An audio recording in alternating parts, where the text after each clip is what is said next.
சூப்பரான அரிசி உருண்டை செய்யலாம். புழுங்கல் அரிசியெல்லாம் வாஷ் பண்ணிவிட்டு தண்ணி ஃபில்ட்ரு பண்ணிவிட்டு ஈர அரிசியை கடாயில் போட்டு உப்பு தண்ணி தெளித்து வறுத்திங்கன்னா நல்லா பொரிஞ்சு வந்துடும். இதை வந்து ரவை பத்துக்கு மிக்ஸி ஜாரில் போட்டு அரைச்சி எடுத்துக்கலாம். 1 டம்ளர் அரிசி எடுத்திங்கன்னா 2 டம்ளர் தண்ணி ஊற்றிக்கோங்க. கொஞ்சமாக வாசனைக்கு ஏலக்காய் பவுடர் போட்டுக்கோங்க. இப்போ நான் வெல்லம் போட்டிருக்கேன், உங்களுக்கு நாட்டு சக்கரை வேணாலும் போட்டுக்கலாம்.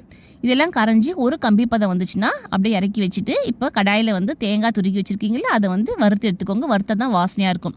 தேங்காய் வறுத்ததுக்கப்புறம் அதே கடாயத்துக்கு அடுப்பில் வச்சு கேஸ் சிம்மில் வச்சு வறுத்து வச்சுருக்கோம்ல, வறுத்து அரைச்சி வச்சுருக்கோம்ல அரிசி, அதை வந்து நல்லா கிண்டி விட்டுக்கோங்க. போட்டு வெல்லத்து கூட கட்டிகள் எதுவுமே இருக்கக்கூடாது. தேவைப்பட்ட நெய் போட்டுக்கோங்க, ஸ்கிப் பண்ணிவிடுங்க.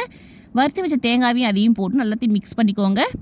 நல்லா மிக்ஸ் பண்ணதுக்கப்புறம் இன்னும் கொஞ்சம் நெய் வேணா கூட போட்டுக்கலாம். ரொம்ப டேஸ்ட்டாக இருக்கும். இப்போ வந்து அழகாக உருண்டை ஊட்டி சாப்பிட்லாம். நம்ம அரிசி உருண்டை ரெடி ஆகிடுச்சு. கிட்ஸ்க்கு அதுக்குமே ரொம்ப பிடிக்கும், ரொம்ப டேஸ்ட்டாக இருக்கும். ரொம்ப ஈஸி தான், 10 நிமிஷத்தில் செஞ்சிடலாம். நீங்களும் உங்கள் வீட்டில் ட்ரை பண்ணி பாருங்கள். நம்ம வீடியோ ஃபஸ்ட் டைம் பார்க்குறீங்கன்னா மறக்காமல் சப்ஸ்கிரைப் பண்ணிக்கோங்க. தேங்க்யூ.